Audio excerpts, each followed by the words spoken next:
આ તરફ ગુજરાત વિદ્યુત નિયંત્રક આયોગમાં નવી નિમણૂક કરવામાં આવી છે। નિમણૂકની વાત કરીએ તો રાજદીપસિંહ દેવધરા વિદ્યુત લોકપાલ તરીકે નિયુક્ત થયા, જ્યારે કે અમદાવાદ ખાતે 3 વર્ષના કાર્યકાળ માટે નિમણૂક થઈ છે। ચેરમેન પંકજ જોશી સમક્ષ શપથવિધિ પૂર્ણ કરાઈ।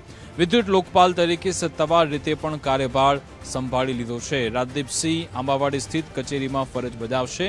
વિદ્યુત ગ્રાહકોની ફરિયાદોના નિરાકરણમાં પણ તેઓ મહત્વની ભૂમિકા ભજવશે। ગુજરાત વિદ્યુત નિયંત્રક આયોગ દ્વારા આ નિયુક્તિ જાહેર કરવામાં આવી છે। રાજદીપસિંહ દેવધરા વિદ્યુત લોકપાલ તરીકે નિયુક્ત થયા છે। આજ અંગે વિગત આપશે સંવાદદાતા નિકુંજાની ફોનલાઈન પર જોડાયા છે। જે નિકુંજ, ગુજરાત વિદ્યુત નિયંત્રક આયોગ, જેને જર્ક તરીકે ઓળખવામાં આવે છે, તેમાં લોકપાલની નિયુક્તિ કરવામાં આવી છે।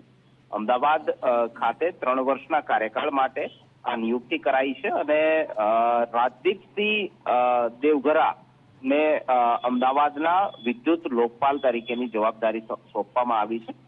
જર્કના ચેરમેન પંકજ જોશી ની સમક્ષ તેમને આજે અમદાવાદ ખાતે શપથવિધિ પૂર્ણ કરી છે અને વીજ સંબંધિત જે યાદો છે અમદાવાદ ઝોનની તેઓની સમક્ષ નિવારી શકાય તે માટેની આ નિયુક્તિ છે અને 3 વર્ષની આ નિયુક્તિ ગણવામાં આવી રહી છે।